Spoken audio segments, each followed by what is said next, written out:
Muy buenas, compañeros y compañeras. Mi nombre es Rubén Hernández y para mí, como siempre, es un auténtico placer estar en un episodio más de la Radio Fisio Podcast. En el episodio de hoy os traigo la segunda parte de la entrevista que realicé a Guillermo Ceniza, aquí en Toledo, en mi casa en concreto. En este episodio, pues seguimos profundizando o en la línea del episodio anterior, hablando del dolor pediátrico. Y en concreto en este episodio profundizamos en la figura del fisioterapeuta en esta entidad clínica. Recordarte que puedes encontrarnos en YouTube, donde tienes todo nuestro contenido de manera totalmente gratuita y en formato audiovisual para tu deleite. Y recordarte también que si te gusta nuestro contenido, pues agradecemos enormemente que lo compartas para así poder llegar a más gente y en definitiva pues aprender juntos y hacer crecer la profesión, que al final es de lo que se trata. Sin más, te dejo con el episodio, espero que lo disfrutes tanto como nosotros hicimos grabándolo y de corazón espero también que saques algo en claro de cara a mejorar tu práctica clínica. Esto es Fisio Podcast.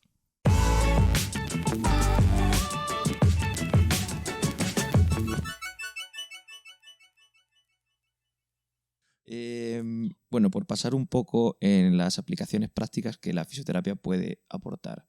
¿Qué papel jugamos en este punto, en esta situación que ya hemos descrito bastante bien? ¿Cómo puede mejorar o revertir o prevenir o tratar, como lo queramos decir, el fisioterapeuta en esta situación clínica? Bueno, la pregunta es súper interesante, pero también es muy compleja. Ya. Es decir, puede actuar en tantos sitios como haya problemas. Bajo mi punto de vista, evidentemente soy fisioterapeuta, no te puedo decir otra cosa, ¿vale? Pero realmente yo creo que sin duda pueden modificar muchos factores o muchos componentes clave que están, en este caso, jugando por favorecer el dolor o digamos un impacto en su vida diaria. Por concretar un poco, principalmente, y yo creo que es una de las cosas que los fisioterapeutas hemos olvidado un poco, o no somos conscientes de que tenemos ese valor tan grande, y otros clínicos con los que yo he hablado que bueno, posiblemente no estén muy familiarizados con la práctica de la fisioterapia, es la valoración. Nuestra exploración, nuestra valoración, nuestro análisis del estado del paciente, incluso la interpretación de ciertas alteraciones, como tiene que ver la sensibilidad. Ahora estamos hablando mucho de la imagen, de la representación del movimiento. Todo esto tiene un valor fundamental, maravilloso, y puede ayudar de manera enorme a todos los clínicos. Es decir, nosotros no solamente somos agente de cambio de un sujeto, sino somos también partícipes del trabajo multidisciplinar de todos los que deben de trabajar. Esto se dice mucho y no se aplica en casi ningún sitio, pero es que es verdad. Yo creo que donde deberíamos de poner el foco es en la valoración y digamos en la exploración de conductas, de alteraciones que son de relevancia para la práctica clínica. Eso es lo primero. Y lo segundo sería prevenir, en cuanto tengamos esa valoración, las alteraciones que creemos que son un poquito más llamativas o más que pueden generar más complejidad. En este sentido, creo que somos motores de la promoción de la actividad física, ¿no? Y promotores del movimiento, de un movimiento normal, de un movimiento sin dolor y además de un movimiento sano, que eso es lo más importante. Y en niños, adolescentes, esto es fundamental. Yo diría que incluso es el componente más importante del desarrollo cognitivo, físico, social, motivacional, de todo en esta población. De tal manera que si el dolor está siendo uno de los mayores desencadenantes de problemas en su vida diaria, como comentaba anteriormente, tiene que ser el movimiento y la reducción del dolor el que quite o reduzca o elimine estos problemas. Porque si no, vamos a tener una vida condicionada a la evitación de actividades, la evitación de conductas, y además posiblemente favorezca a otros niños o incluso a sus propios hijos, estos futuros padres, también estas conductas. Es decir, promoción de la actividad sin duda. Prevención de los problemas o de las alteraciones producidas por el dolor y sin duda una correcta y una muy buena valoración, porque es lo que va a ayudar también a otros clínicos. Yo creo que no debemos de olvidar que como decía, la principal causa por la que se deja de hacer actividad es el dolor musculoesquelético. Entonces, creo que tenemos que poner un foco de atención muy importante en esas escuelas deportivas, en esos clubes de fútbol, baloncesto, tenis, baile, acrosport. Es decir, ahí es donde realmente tenemos que fomentarlo muchísimo. Y sin duda, y lo último, en los colegios. Los colegios, yo creo que ahí es donde el fisioterapeuta puede mejorar mucho este tipo de problemas, ¿no? A nivel comunitario. Y en el entorno familiar, ¿qué valoración le das en ese ambiente también, o sea, en ese aspecto? Claro. Esto es una de las cosas que yo siempre comento. Creo que muchas veces debemos de trabajar primero con el entorno antes que con el paciente, ¿no? Esto también antes en un entorno más comunitario, antes que su propio entorno más cercano, ¿te refieres? No, me refiero que primero deberíamos de trabajar en un entorno más cercano vale. y luego más ya individualmente con la persona. Eso es. Vale. Quiero decir, esto también podemos verlo en los pacientes a lo mejor geriátricos o más mayores, en los que el entorno es el que está favoreciendo un clima de no moverse, de no actividad, de discapacidad, ¿no? Y esto también nos pasa con los niños y las niñas, con los adolescentes, ¿no? Entonces yo creo que yo primero lo enfocaría por ahí.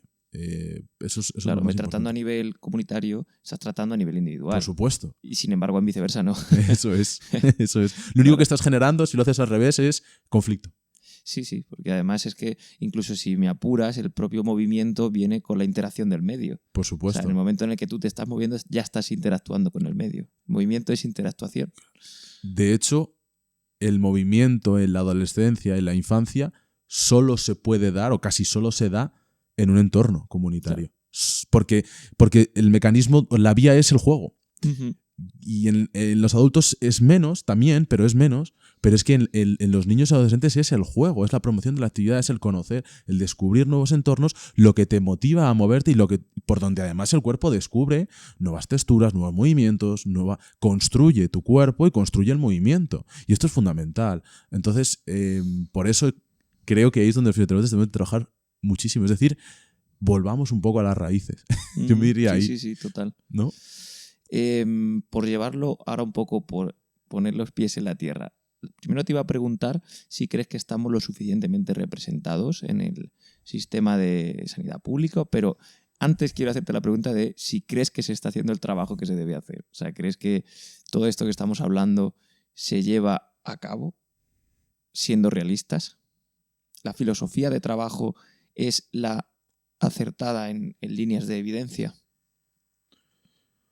Bueno, pues muchas veces hablamos de que tenemos que aumentar en cantidad, pero también deberíamos aumentar en calidad del servicio que ofrecemos, hacernos valer un poco, ¿no? Claro, yo creo que aquí el mecanismo fundamental va a ser la conexión, la comunicación entre profesionales. Se nos ha olvidado hablar con otros profesionales, entre nosotros y con otros, sino que cada uno hace la batalla por sí solo. De tal manera que yo posiblemente tenga en mi pueblo, en mi ciudad, donde trabajo como fisioterapeuta, otros fisioterapeutas que hacen trabajos similares, pero si yo soy capaz de conectarme con ellos y trabajar en una línea o de manera conjunta, posiblemente sea mucho más sencillo tener un impacto en la comunidad, en el entorno y, por supuesto, en el individuo. Entonces, en niveles de evidencia estamos haciendo las cosas bien. Bueno, sabemos que tardamos 17 años más o menos en que el conocimiento se traslade a la práctica clínica. El día que consigamos reducir esos tiempos será maravilloso, pero todavía no va a ser así. De la manera que, bueno, pues no del todo. Pero creo que hay gente haciendo cosas muy bien en muchos sitios. Y también creo que había un cambio fundamental, había un cambio brutal en los últimos 20 años. Es decir, vamos en buena conducta, estamos trabajando en ello, como dirían, pero claro, tenemos lo que tenemos. O sea, quiero decir, también soy un poco realista, quiero decir, no vamos mal. Es un realista optimista. Sí, claro, es un realista. O sea, porque ves la tendencia va. Sí, la tendencia es buena, siempre y cuando, Rubén, no luchemos unos contra los otros. O sea, yo creo que eso es lo más importante. Debemos de trabajar todos en comunidad y hacia el mismo objetivo, que es simplemente mejorar la vida de la gente. O sea, no es otra cosa. Entonces, yo creo que eso es lo más importante que debemos de hacer. Y yo creo que además el propio sistema evoluciona a eso, pero porque no le queda otra. Quiero decir, también, ya incluso a nivel de términos socioeconómicos, ya es una manera de decir, oye, este sistema empieza a ser insostenible esto que se venía haciendo, se está viendo algo que funciona más y es más barato, no nos queda otra que implementar en este caso fisioterapia o psicólogos si toca, Claro. ¿sabes? Cambiar un poco el foco, que ya no queda otra. O sea, que Sí, ya sí. es como pasa un poco como con el dolor crónico adulto. Dice que ya no queda otra que hacer unidades de ejercicio con fisios. O sea, que ya está. Sí, es que si no es quieres decir insostenible esto, claro, que digamos la situación te ha llevado a tomar te decisiones. va a llevar sí o sí. Claro, pero bueno, Es cuestión de que un político, un gestor, termine de interiorizar este mensaje. También. sí, Eso ya es un poco una opinión propia y sí, creo que además ha salido mucho en el podcast. sí, o sea, quiero decir, a ver, es un problema muy complejo, ¿eh? Yo, de Ujú. verdad que, o sea, posiblemente tenga mucho que ver, pero es un problema muy complejo, de tal manera que las soluciones no van a poder ser nunca sencillas. Ojalá.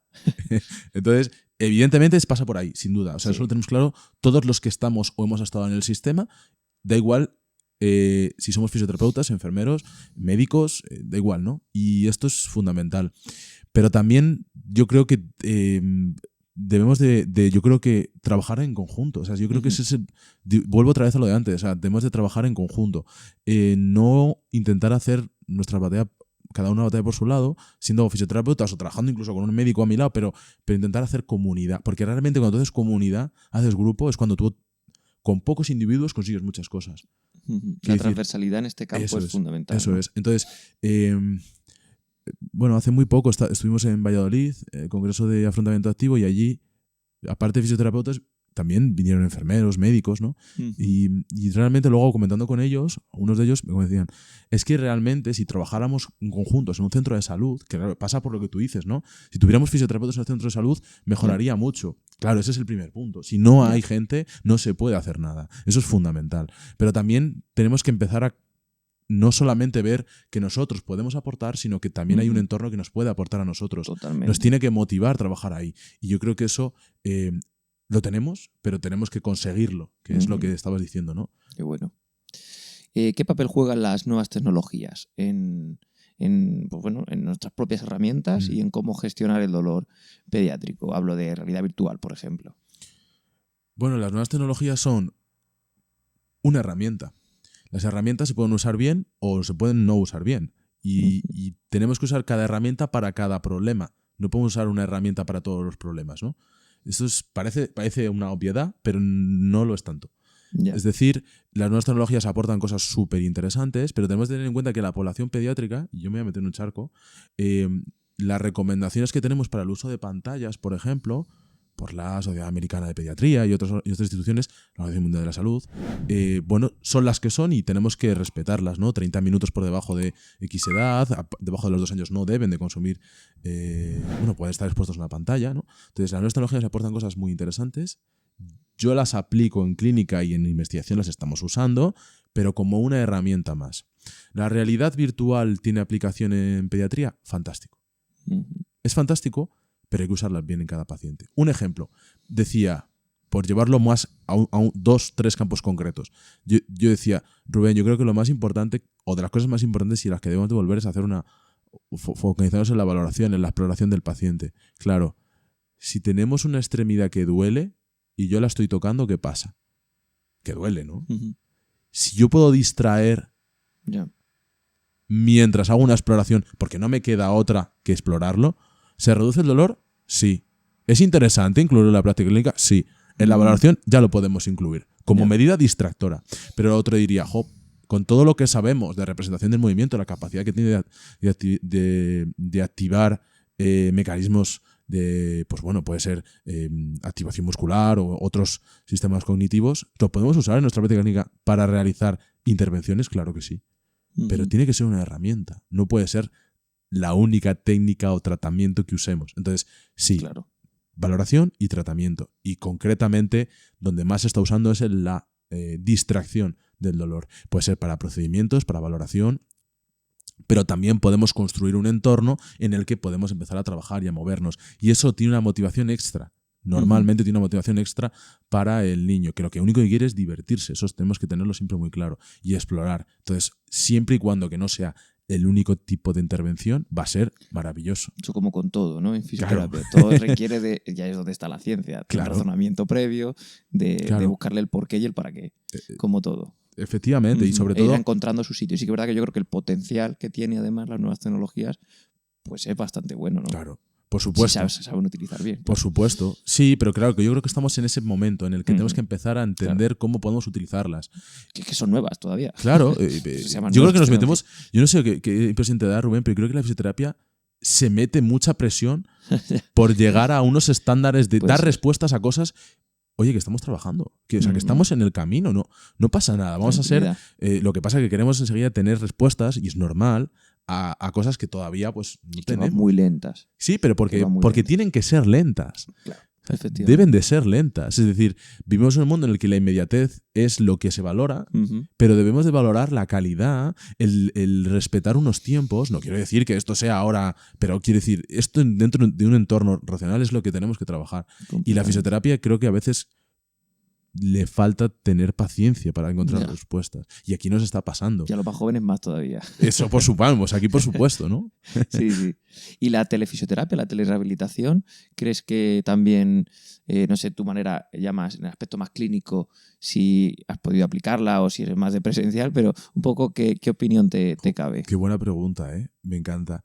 Mira, pues diría que lo he podido aplicar en dos ambientes en los que me manejo. Tanto en investigación, hicimos un proyecto en la Universidad Complutense durante la pandemia y fue maravilloso. Yo me encargaba precisamente de la parte pediátrica y de la valoración del dolor por teleasistencia, y en segundo también en práctica clínica. Entonces, en este sentido, te diría, me parece maravilloso, de verdad, ¿eh? Quiero decir, luego es verdad que tiene, y al final lo estamos viendo, que no todo tiene que ser teleasistencia, reuniones Zoom, ni todo tiene que ser, ¿no? Pero hay en circunstancias y hay momentos en los que nos puede aportar muchas cosas buenas.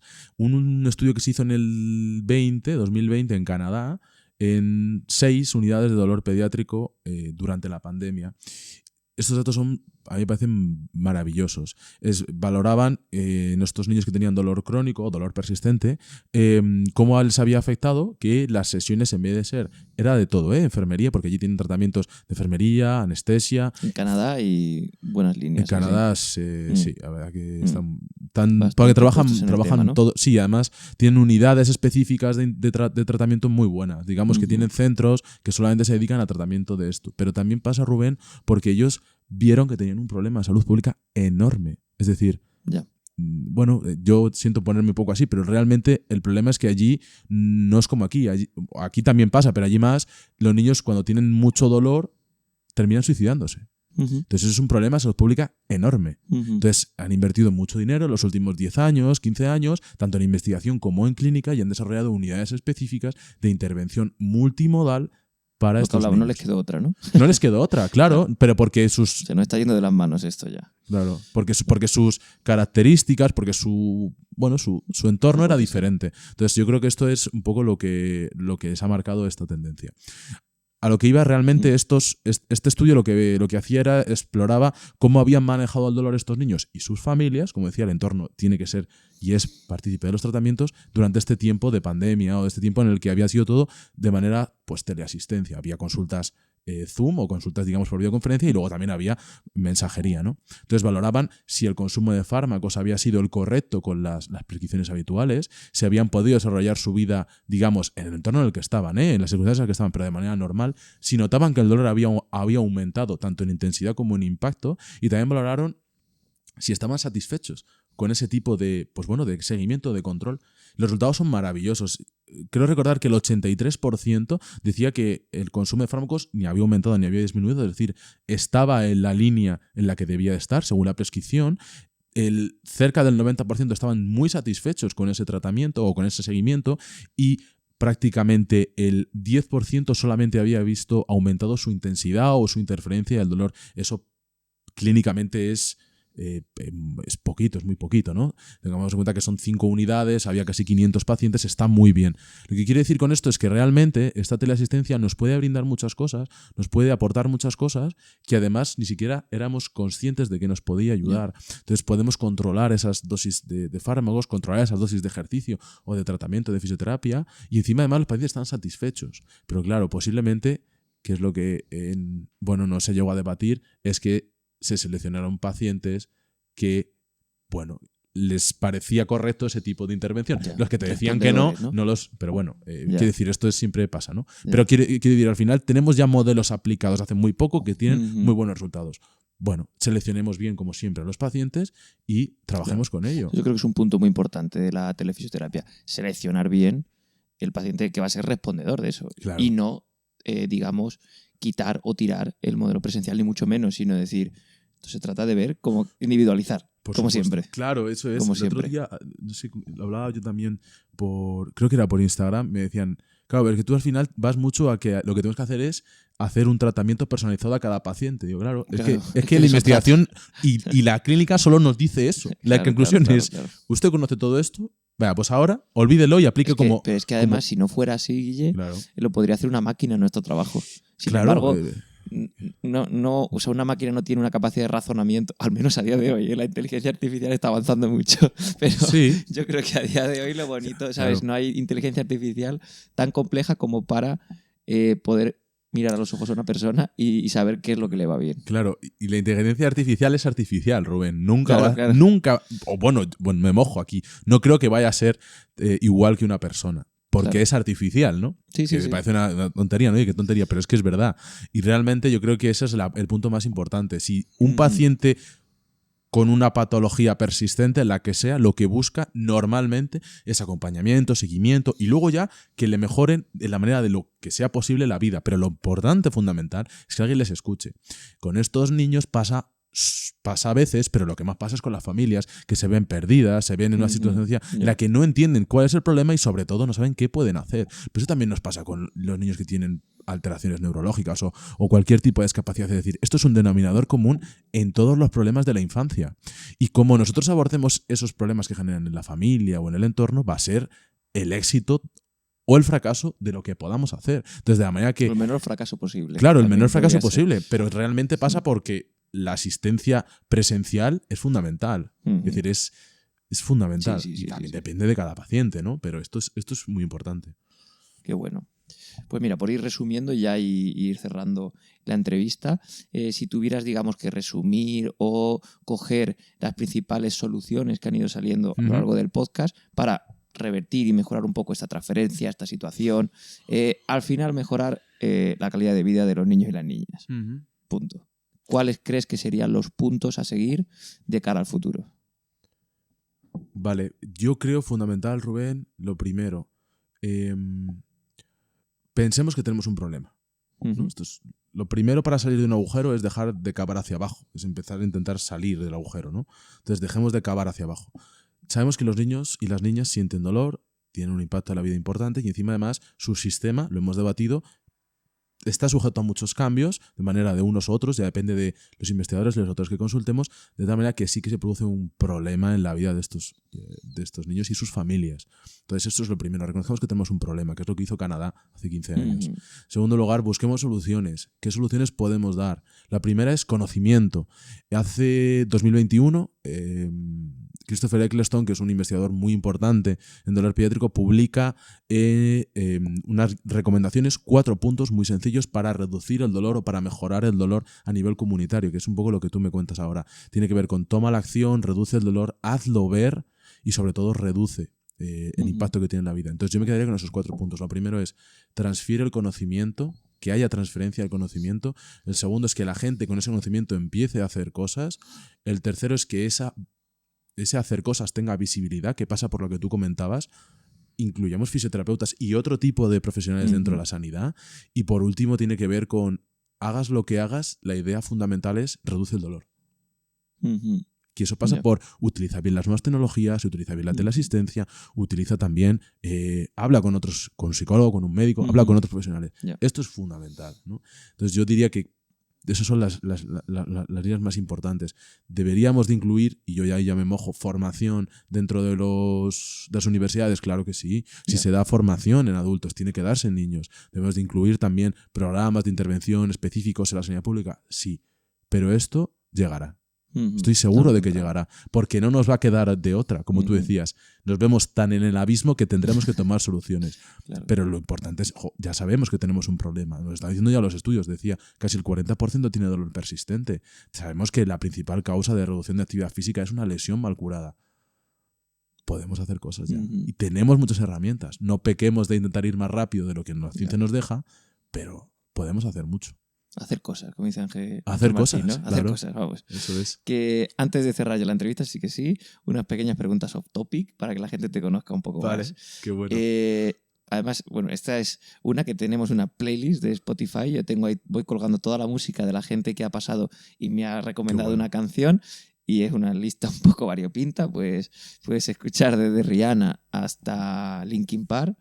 Pero bueno, es interesante. Entonces, si tuvieras que recomendar una canción, ¿cuál sería? Pues mira, vivimos en un mundo de muchos cambios, ¿no? Y que todo está cambiando muy rápido. Y la tecnología nos está llevando a sitios que esperábamos que no íbamos a estar. Yo si tengo que decir una canción, me quedo con Todo se transforma de Jorge Drexler. ¿La traías pensada? No, la verdad que no, pero me la has puesto muy, muy fácil. Sí, Yo diría además que resume un poco me también... encanta esa canción. Claro, es las inquietudes de mucha gente, ¿no? Todo está cambiando muy rápido y no sabemos hasta qué punto nos va a mejorar o no la vida. Caso ¿no? que se transforma. Casos que Esto se va a cambiar, transforma, ¿no? Y Qué bueno, bueno. pues me quedo con esa canción. ¿Y un libro fuera de la fisioterapia, cuál sería? Qué bueno. Mira, muy sencillo. El libro de Pau Donés, 50 palos. 50 palos. Librazo también. Es un libro que Chulísimo.